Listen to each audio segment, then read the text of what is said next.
You caught me by surprise. Like my phone had gone to sleep, so I forgot I was in the channel, and I was just off daydreaming about the original iPhone, and then boom, you're in my ears. Good morning. Nice.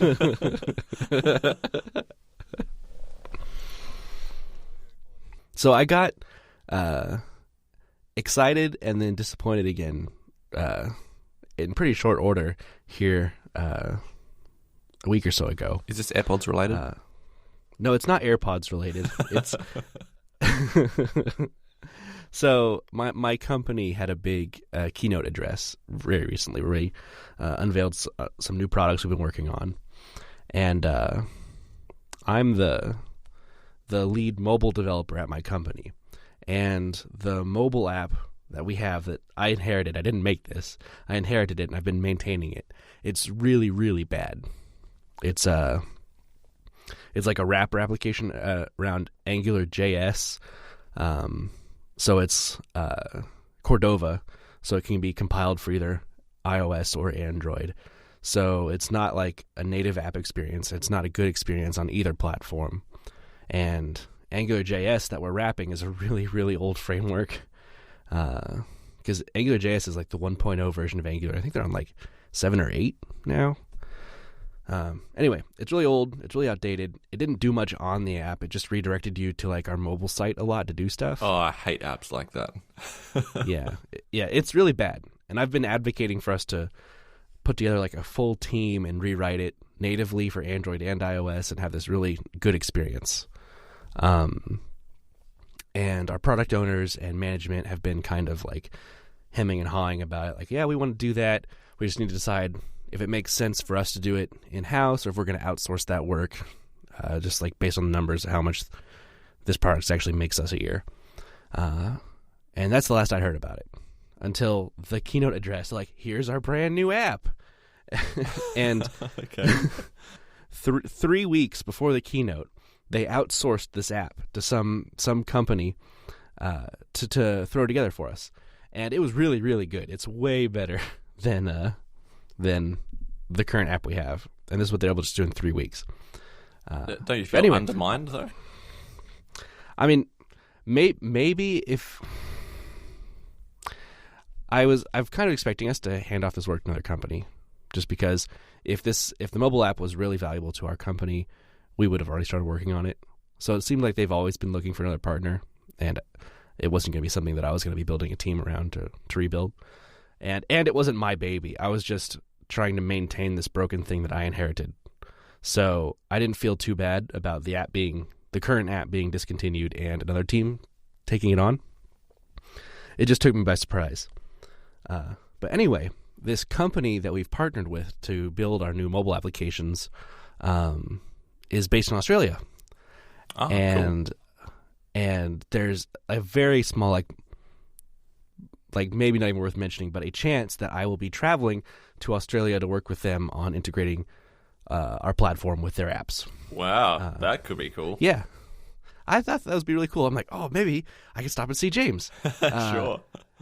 And this is where the disappointment came in. They're in Sydney.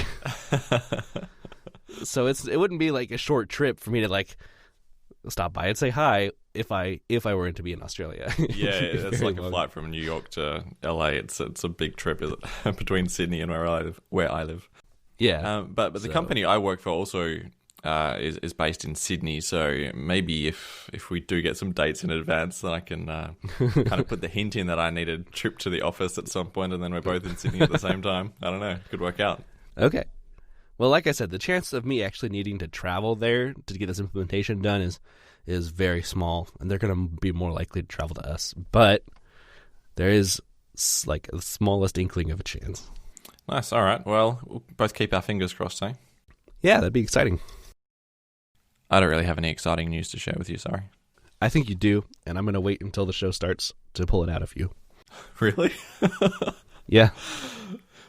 No, I'm just like really apprehensive about what you're going to spring on me. No, don't be. It's not a bad thing. It's an exciting thing. I have news about something. Oh, yeah?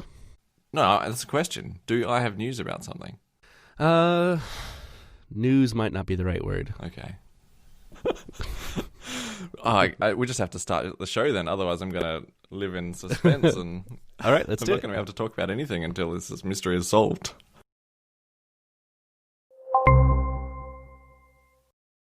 Good morning. Good morning, James. I'm going to hijack the show. Okay. This for the next 10 minutes or so. This isn't the r/Apple show anymore. Yeah. This is going to be James' non-spoiler review of Endgame. Oh, God. Because it came out what it's all in about. Australia. Mm-hmm. It came out in Australia multiple days. Like, by the time this show airs, it still won't be out in the US yet. Oh, really? So this is your chance to tell our US audience about Endgame before any of them get to see it. Without spoiling it. Right. Yeah, I mean, Endgame in Australia is just like old news. It's been out at least 30 hours now. So if you haven't seen it, what are you doing with yourself? No, so it came out, roughly 30 hours ago. And, I mean, I took the day off not because Endgame was coming out, but because it was my wife's birthday. And she's also an Avengers fan, so I kind of surprised her with a 7 a.m. trip to the cinema. I don't think I've ever been that early to the cinema unless you count like a midnight session, which I might have done like once in my youth. But 7 a.m. is about as early as it gets. And they're putting on like a showing every hour through the day, maybe multiple times an hour. Incredibly popular movie, incredibly big release. Now it's hard. What do I say without spoiling it? How it made you feel.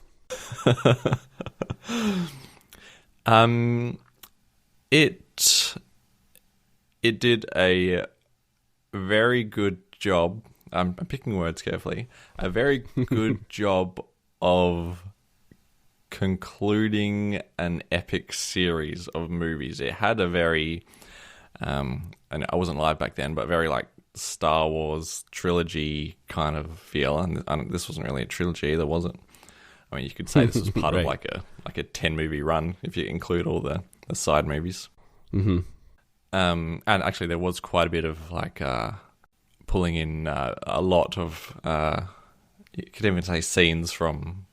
Actually, I don't want to. No, I can't continue down this line. They referenced a lot of the old movies, of course, as they did, to an extent which is more even greater than you might think. I'm really dancing around this. Well, I mean, it's old news that they've already seen. Like when Endgame was being filmed, they saw like a lot of old scenes were being recreated. Yeah, and that's very cool. So. Yep.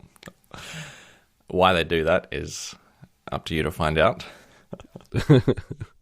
I got the feeling, kind of like after watching maybe the Lord of the Rings trilogy and that ending up, like it's kind of a sad feeling that you get, but also happy is an excellent story.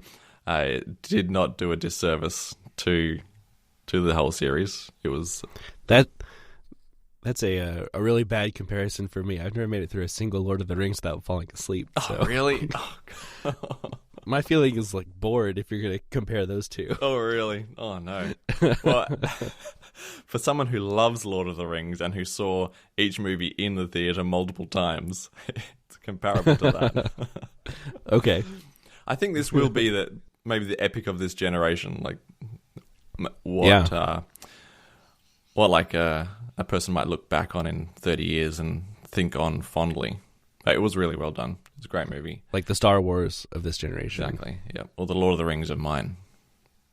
We're roughly the same age. What was the movie, the trilogy or the movie series of your youth?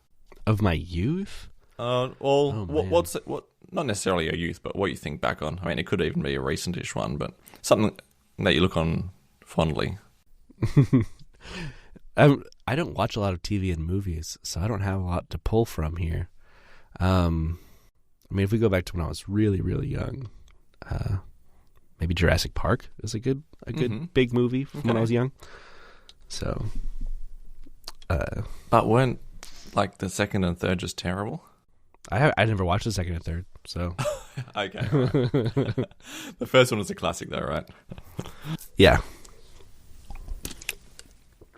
I don't know anything else. All right. That's the best I could come up with. And technically, Jurassic Park came out before I was born. Oh, really? Okay. Like a few months. How old were you when, say, the first Lord of the Rings was released? When was that? I'm not even sure. Yeah, that's a good question. I mean, I remember being in middle school, watching it on DVD and falling asleep. So 2001. It's kind of 2001. Okay, so I turned 7 in 2001. Okay. You may be a touch young then. We're not quite as close in age as you thought. 2001, I was only 14. I was only double your age. Okay. That's not bad. Prime Lord of the Rings age watching time, though. Yeah, definitely. Prime formative movie experience trilogy event thing. Yeah. Yeah. I did go see The Hobbit in theaters and thought that was pretty good. Yeah, The Hobbit was okay. It was certainly no Lord of the Rings, but Oh, yeah? I really, really liked the first installment of The Hobbit. Mm-hmm. And then they progressively got worse, which The Lord of the Rings didn't really do, although maybe to a smaller degree. Whereas The Hobbit... I think what they did with The Hobbit is that they made it too short. They really needed like a good 3.5 to 4 hour movie. If they were going to do it in a trilogy like they did, like they really needed to get into the details, or they just needed to make it like a solid 1 or 2 movies. But instead they made 3 movies, which were long movies, not excessively so. But I feel that it wasn't until I watched the extended cuts that they were any good. But still, really? I think I would have preferred maybe just put it in 2 movies. Well, speaking of long movies, Endgame was 3 hours. Did that feel long, or did it feel like a good length for that? I could probably say only at one point I was like sitting in my chair thinking, I'm a little uncomfortable now, but apart from a couple of minutes, before the big fight. Spoiler, there's a big fight. Guess what? They build a story, and then there's a fight, and then a story, and then it kind of crescendos into this huge fight, and then there's a resolution. Man, I don't even need to go see the movie now. Yeah, that's it. I spoiled it for everybody listening. I'm sorry. Anyway, do you need any more information on Endgame? Everyone can hang on to the end and you'll tell us the whole plot. All right, that'll be the spoiler. All right. So one of the highest voted topics on the Apple subreddit in the last few weeks is 2008, Steve Jobs introduced the iPhone 3G. Features include a lower price and an improved headphone jack, so you can use any headphones you like.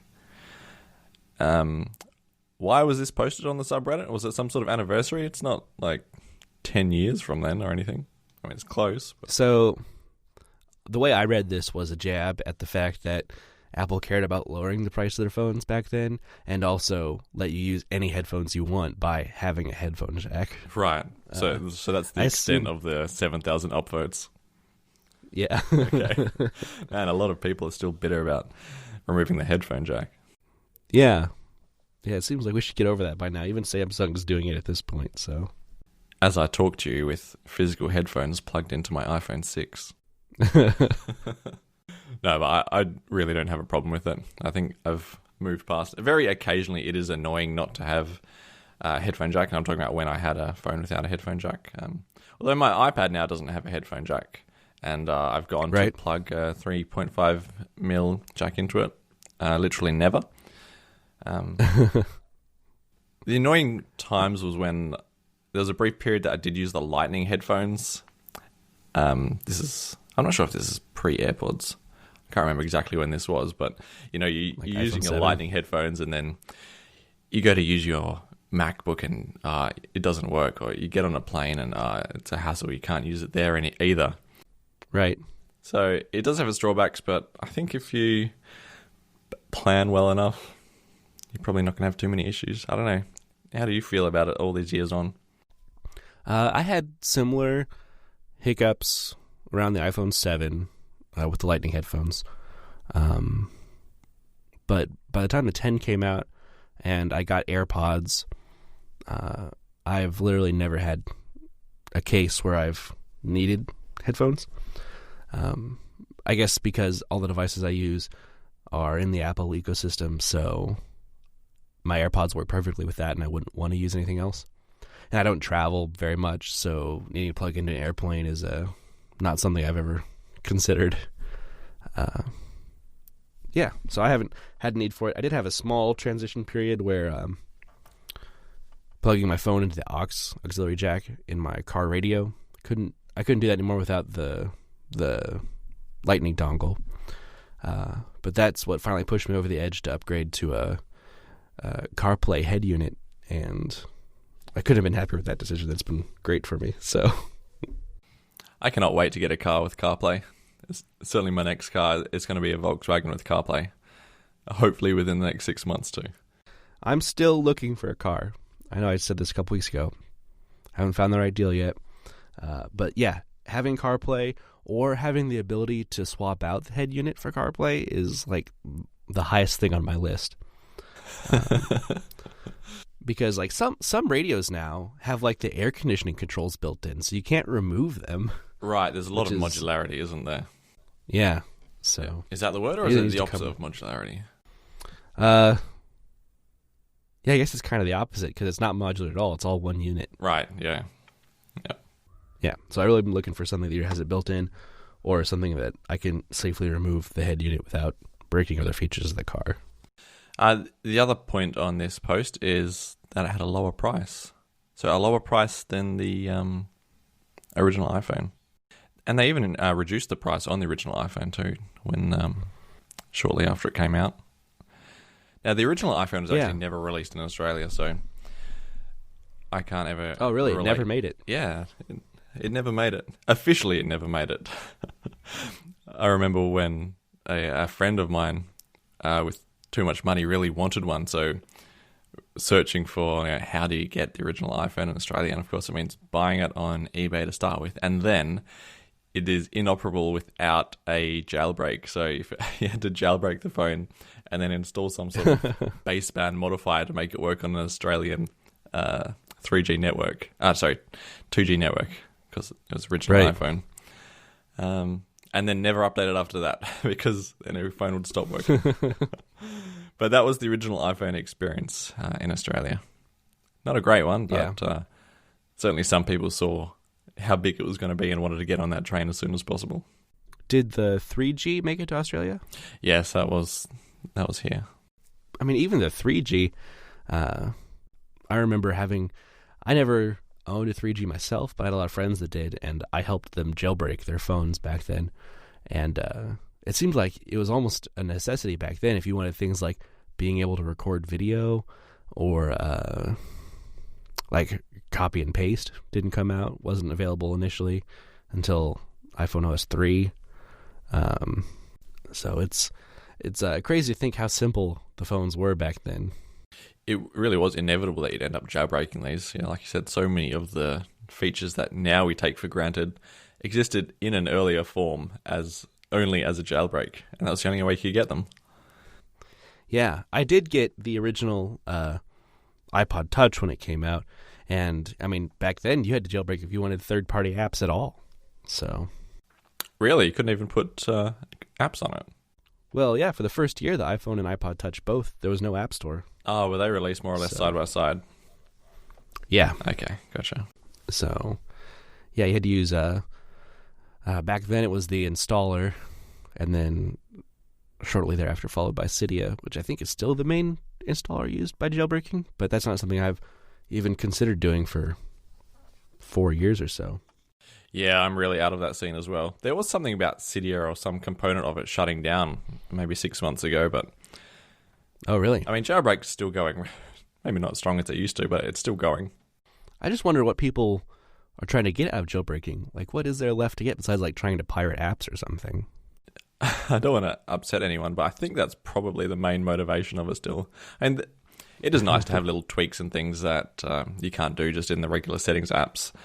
But actually, one cool one, just thinking of it, you can kind of get the swipe gestures from the home button-less models onto the iPhone models with the home button. So that's a cool little tweak. Oh. Yeah. Yeah.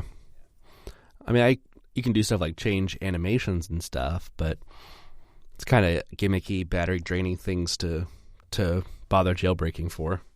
There are battery saving things too, like you can quite precisely control like your startup processes with some jailbreak apps. So if you had like an old iPhone which was starting to chug a little bit, you could say just don't turn on the iCloud daemon when the phone starts. Ah, okay. So there are some benefits still. Yeah. It's just a lot more fringe than it used to be. Yeah, I think that's the crux of it. It's either more fringe or more nefarious. You know, the iPhone 3G was the first iPhone that was unapologetically plastic. Quite the hardy phone too, wasn't it? You could probably. It was very durable.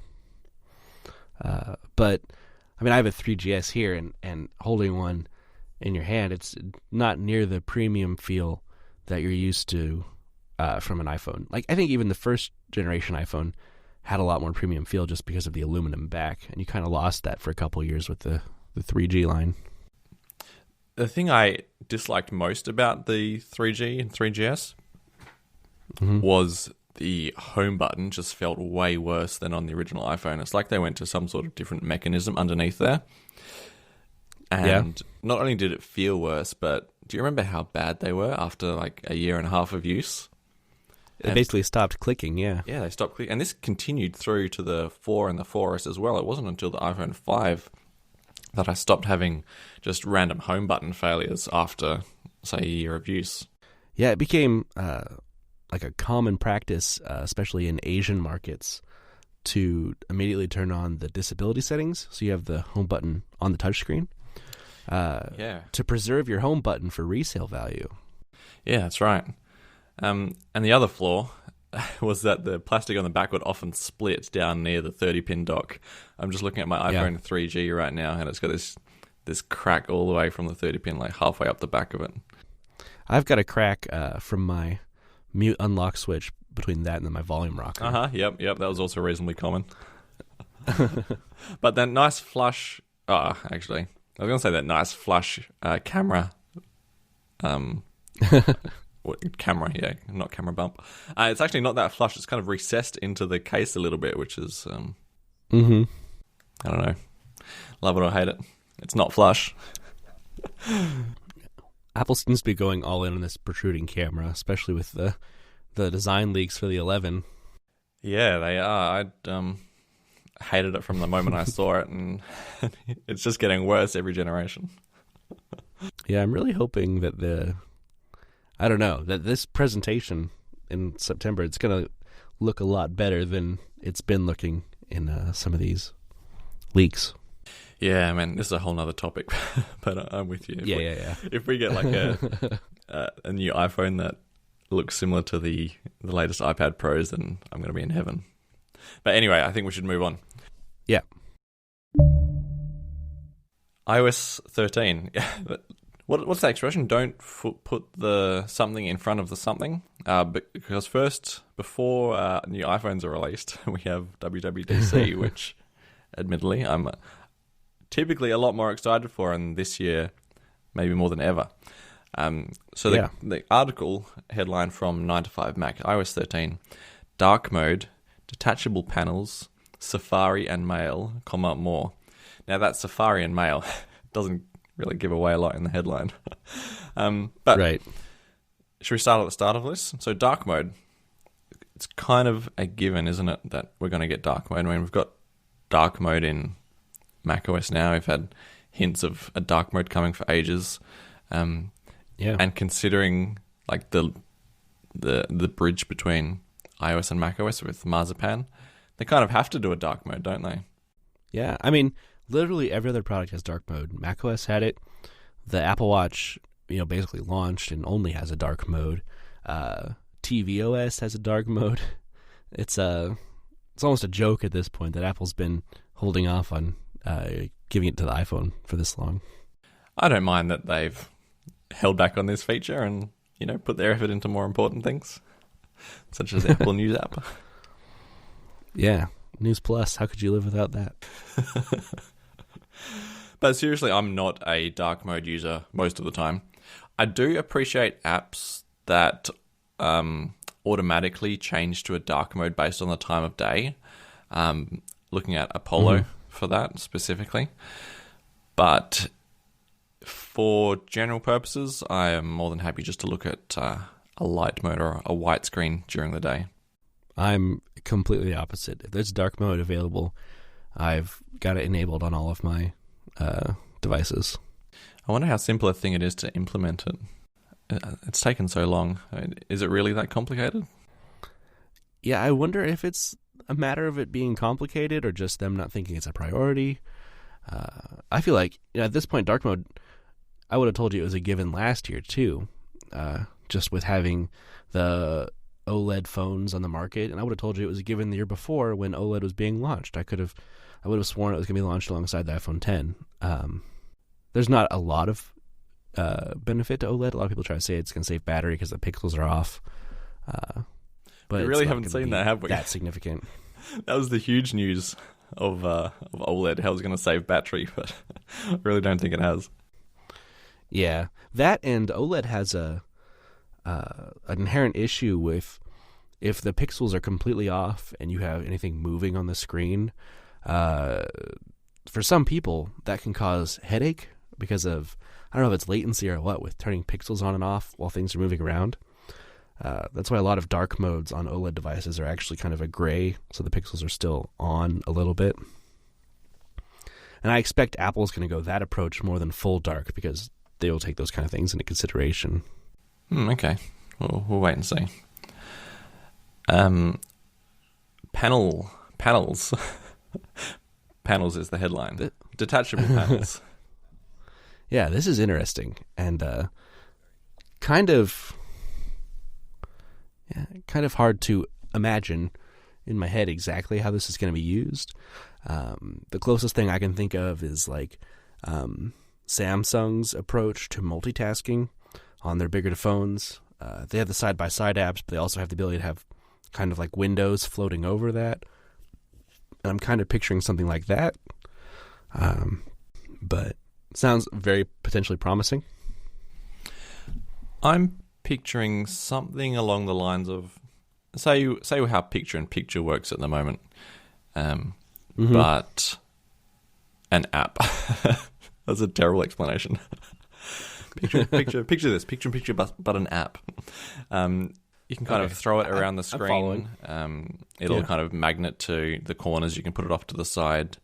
Will it be... That's actually a big complaint of mine with picture-in-picture. I would really like to be able to place that wherever I want. Wherever you want, okay, yeah. But yeah. Maybe the magnets are just smaller in the corners, so it will like go neatly into a corner, but you can also move it anywhere else on the screen.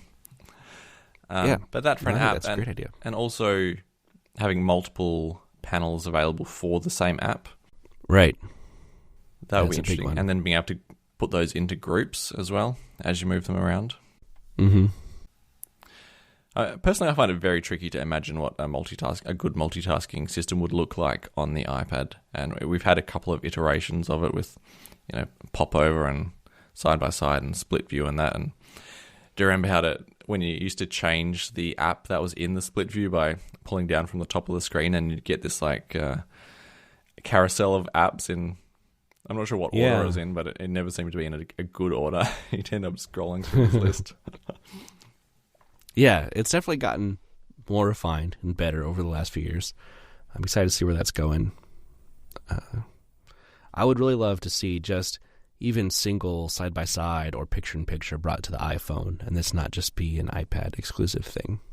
Yes, picture-in-picture on the iPhone is... it seems like a low-hanging fruit idea that they could just turn on. I mean, the frameworks are all there. Right, yeah, it already exists. Yeah, it already exists. Just, I guess that's a reason to jailbreak right there. I'm sure you could just turn that on and jailbreak. I'm sure you can. It's got to be there. Yeah. An undo gesture, so no longer do you have to shake your 40-inch iPad in the air to get it to undo something. I can't wait for that. That's maybe one of my biggest frustrations with iOS at the moment. It was really cool gesture when it was announced. And it worked on smaller devices, but the fact that it's carrying over to iPads and stuff, I have to pick up my iPad and it's not just a gentle shake. Like, you've got to shake it pretty good for it to register. That's pretty frustrating. Well, they're saying that on the iPads, you do often have the undo button on the keyboard now. So if that's what you're going to undo, then it is available. But Right. I think the rumor is that it's going to be a 3-finger gesture on the keyboard to undo. Yeah, it sounds like something like a tap and swipe combination, either forward or backward for undo and redo, which will be nice. Saying that, though, if you want to undo and you don't have the keyboard up, I wonder if you can just do it on the middle of the screen. That seems Yeah, they have probably to figure more something likely. out. So I'm anxious to see that. Did you see, this isn't necessarily, well, this isn't part of this story, but did you see the article the other day about mouse support coming to the iPad? No. Tell me more. Okay. So surprisingly, iPads already have mouse support as an accessibility feature. If you have like a very specific proprietary accessibility device you can plug in, it'll give you a pointer on screen to interact with your iPad. But the rumors I've seen say that it's going to be unlocking that accessibility feature to any mouse you plug into the USB-C port. And hopefully Bluetooth mice as well. Yeah, hopefully. I actually didn't see that specifically mentioned, but you would hope that. And this, I wish I could find the article, but this report was corroborated by the fact that a developer who did a mock-up of what using a mouse on an iPad would look like and how it would work was recently hired by Apple like 6 months ago or something. I love those sorts of hires. Yeah. It's like, you've done one very specific thing in your life and we're hiring you. It's very apparent what... Not to downplay this developer's work. He might have done a lot. I don't know. But Maybe it's all going into accessibility. I can't imagine them releasing the support and only having USB-C support, though, or even having it for USB-C. I mean, the iPad is supposed to be like basically wireless, apart from charging at this point. yeah, they did say it was still going to be marketed as an accessibility feature. That's something you'll have to go into accessibility to turn on. That to me sounds like a soft launch of maybe a future feature.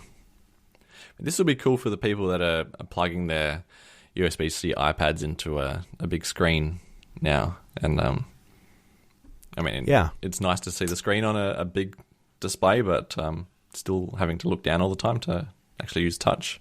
And that doesn't really work, so... I think navigating an iPad with something like a magic trackpad connected would feel very intuitive. Yeah, absolutely. Yeah, once you've added mouse support, it's kind of inevitable you get trackpad support as well. Yeah, I think those are going to come hand in hand. Safari is going to intelligently request desktop site, thank goodness. Looking at Reddit. Yeah. Hate you, Reddit. Always taking me to the world's worst mobile site every time I'm in Safari. Try to use Apollo as much as possible, especially for this show. I'm usually opening it in Safari, and yeah, you get the terrible mobile site, and then you get like, do you want to continue in the mobile site, or do you want to continue in the app? Look, I'm in Safari for a reason. Download our app. Now just give me the desktop site. This kind of goes back to the original iPhone launch again. Like the big feature was that you actually had the full desktop internet in your hand and not a watered down version of the web. And as smartphones have become more prevalent, it almost feels like they're watering down the web again. I know they're trying to give us a better experience on device, but that's what mobile apps are for. And if I'm in the browser, I want your full website. Yeah, especially that now iPads are even bigger, and that's right. There's just no reason. Yeah, it's the most frustrating is when I go to a site on an iPad or a large screen device, and it gives me the mobile site, and then I do the request desktop site, and it still reloads as the mobile site. Insanely frustrating. Yeah, and there's almost nothing you can do about it. Like, you can try to trick it and change the URL, and sometimes that works, and yeah, very frustrating. Yeah, it's just another one of those things that kind of slows you down when you're trying to use the iPad. Yeah. So that will be nice to see. Font management. Well, there's something that's reasonably niche, but I'm sure it'll make a lot of people happy, and another step towards making the iPad Pro like actually a pro device. Yeah, file management has always been an interesting topic for me, because for what I use my iPad for, or I don't have an iPad, but when I had an iPad, what I used it for, the Files app was perfectly adequate for me, and I never felt let out by not having a more robust file manager. So I'm curious what exactly the use cases are that people want this file manager for, and how they're going to implement that. File manager or font manager? Sorry, what was that? File or font, what are you saying? File. Okay. Are we talking about fund managers? Font. Font manager. Actually, there are no rumors about an improved file manager, but I would be surprised if the Files app didn't get some sort of improvement. It is rudimentary, but like you, I do find it mostly adequate. Yeah, the Files app plus a couple of shortcuts, and I can get done what I need to get done. Yeah. But the actual news article said font management. I'm just so used to every year. It's like they're going to redo file management. Yeah, every year. Maybe we'll get portable hard drive support this year in the Files app. I feel like that a reasonable thing to expect since they put USB-C on the iPads. So, yeah, that's a reasonable thing to hope for. But font managing, this is also exciting. Apple's been allowing you to use custom font types since the original Macintosh in '84, and that creativity focus was kind of a big deal. And so to have a native font manager in iOS it almost feels overdue.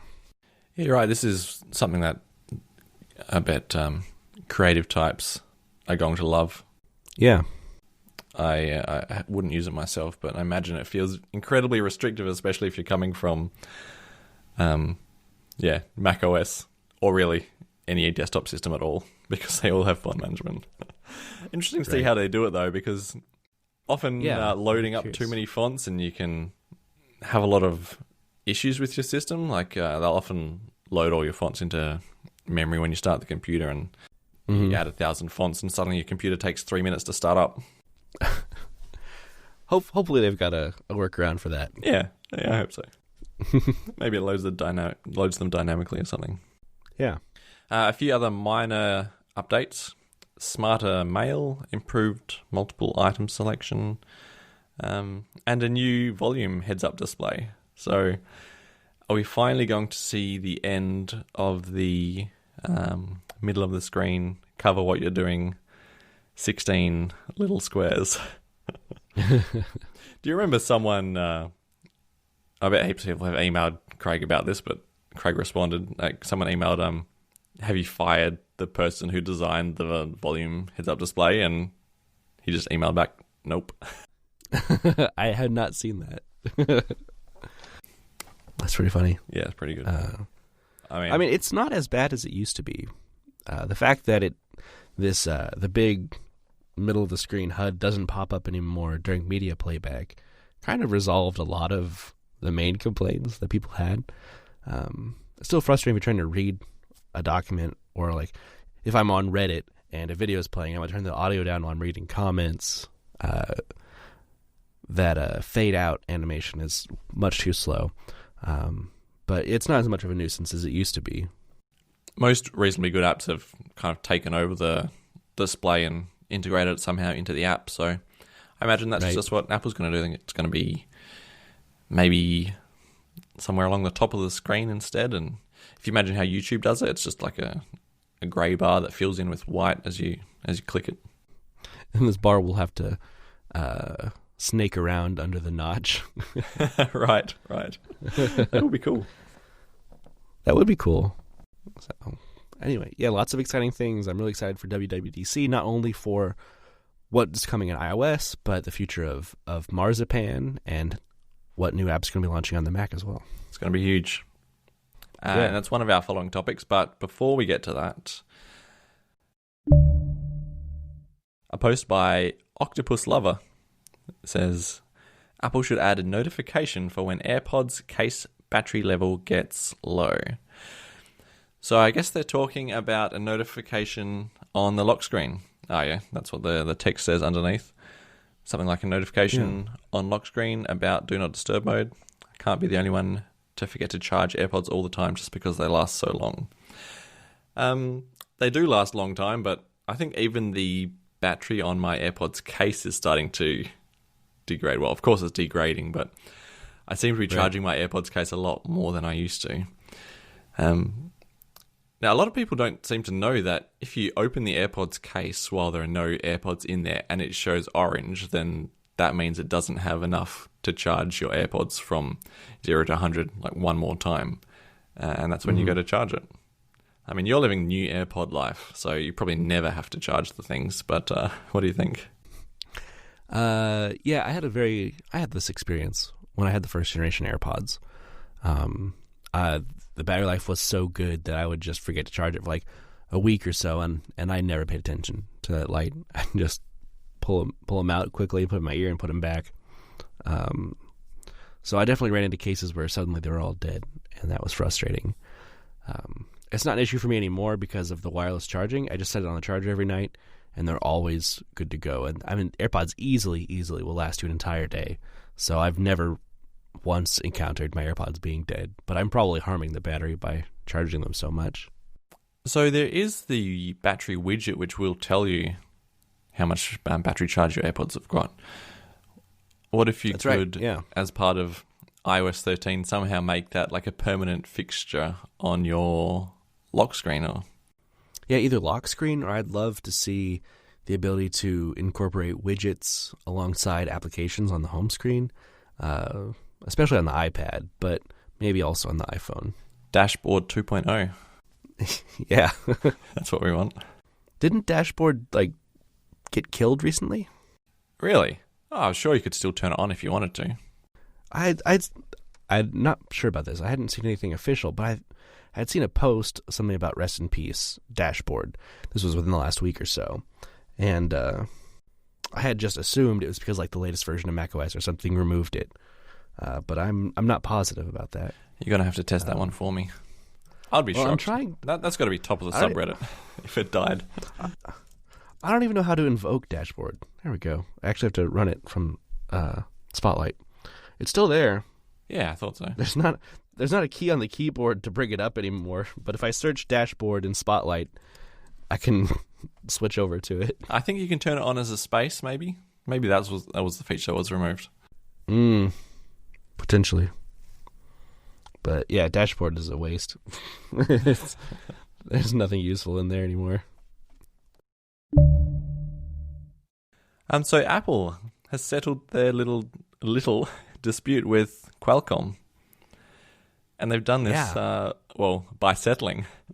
Paid an estimated $5 to $6 billion to Qualcomm, plus $8 to $9 per iPhone in royalty fees was the figures reported.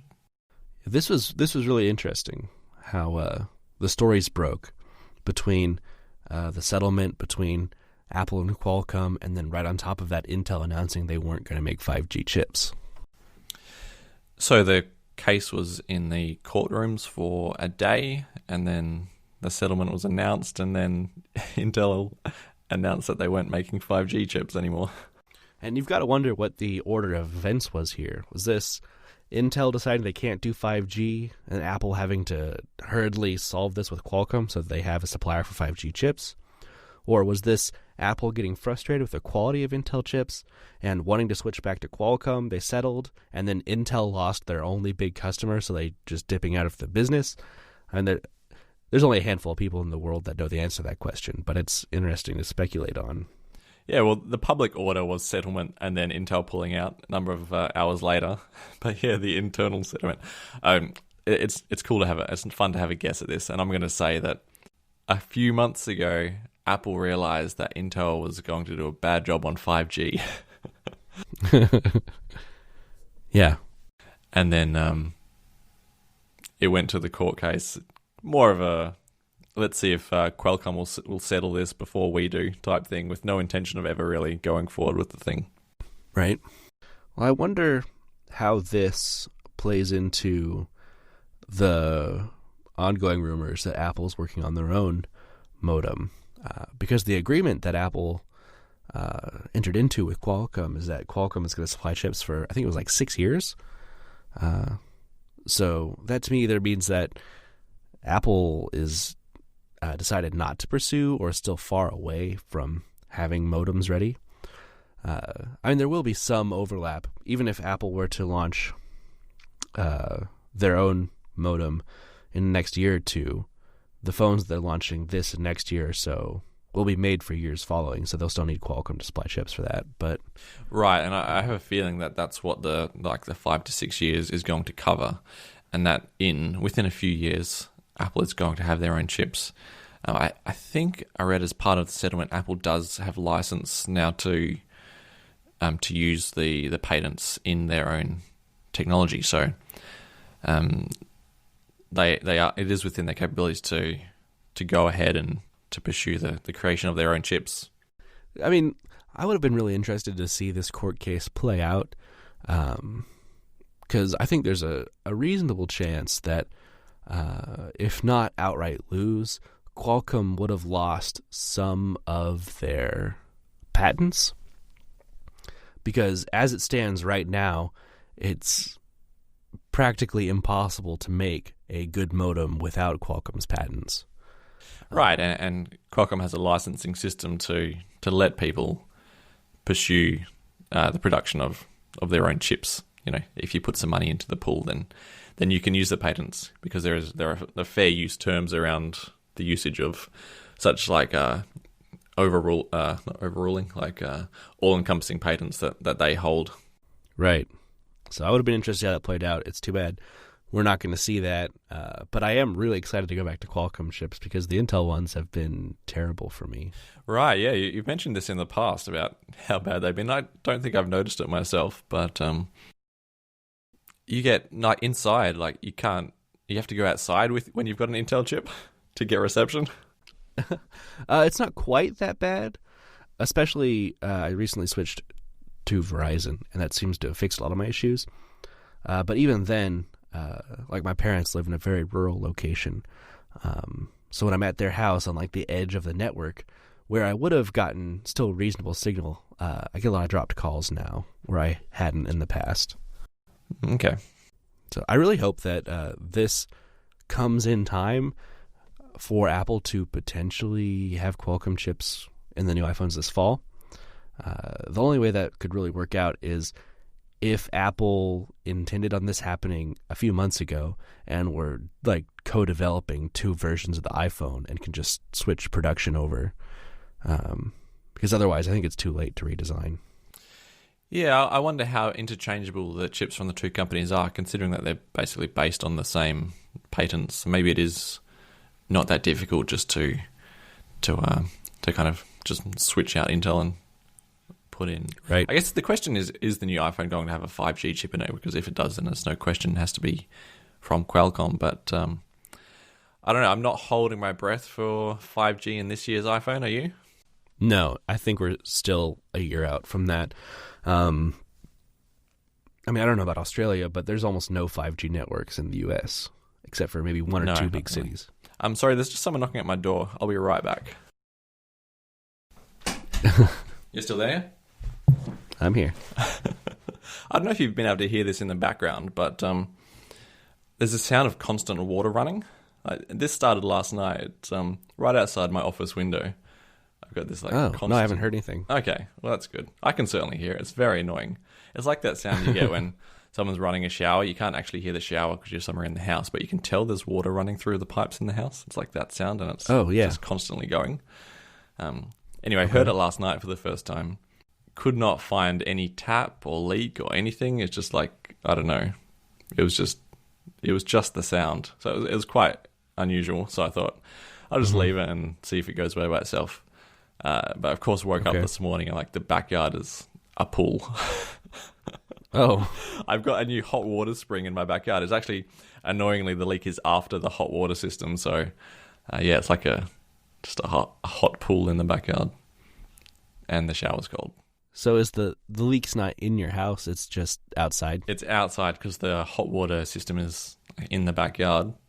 Okay. And it's just coming up from under the pavement. How does that work? Like, how do you mean? I assumed this was normal. Like, we have a water heating tank in our house. In the basement? Yeah. Yeah, so we don't have basements in Australia. So you have to put it somewhere Well, it else. doesn't have to be in the basement. Okay. But okay. So it's outside. It's outside. Yes. Interesting. It's a tank of water that heats by electricity. Not an instant gas system, which is probably more typical. Right. Interesting. So you say we don't have basements in Australia? Like no houses in Australia have basements? No, because the ground is too sandy to like dig into, so you can't really Interesting. have basements. Yeah. Okay. That makes sense. Yeah. Anyway, where were we? Talking about 5G coverage. Right, yeah, there's really no 5G coverage in Australia yet, but I'm sure by next year, at least by September next year, there's bound to be, so... Yeah. Apple is always late to the new wireless standards, so I don't think we're going to see it this year. Yeah, and I don't even mind that, really. I mean, stay a year behind and have better battery life, a better experience, less dropouts, sure. That's fine by me. There are people that like to be on the bleeding edge, though, so I'm sure those people will be angry if we still only have a 4G iPhone come September. I'm sure. Just like there's people that were mad when the first iPhone didn't have 3G, and were frustrated that the 4S didn't have LTE. So, last topic for the day. The next major macOS version will include standalone music, podcasts, and TV apps. Books app gets major redesign.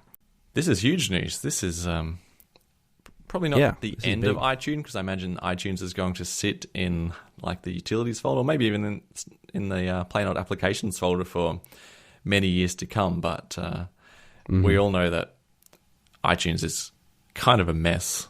Like the navigation is, it's doable, but I would hate to try and teach like a non-techie person how to do it for the first time. Yeah. Like all these little menus and then like sub-menus, and then each menu has like a tab. Like if you're in music, then you've got your music and then Apple Music and then like radio, and then if you use the search box, like where does it search? Oh, it depends which like sub-menu you're in. It's just it's time to split the functions of iTunes into separate apps, and it looks like maybe Marzipan to the rescue. Yeah, this looks great. We already knew that there was going to be a TV app coming for Apple TV Plus. So that was kind of already known. But the fact they're going to split iTunes further with music and podcasts, I mean, I'm going to have no reason to ever go into iTunes again, and that's really exciting for me. Are you worried that you're going to get like bad versions of these apps, like an iPhone version of an app? Like, are you a power user of iTunes? Power user, no. Now that I'm thinking about it, I am a little concerned because I don't use iTunes on a Mac ever. The only time I ever use iTunes is at the office when I'm listening to podcasts. I listen through iTunes. You're a madman.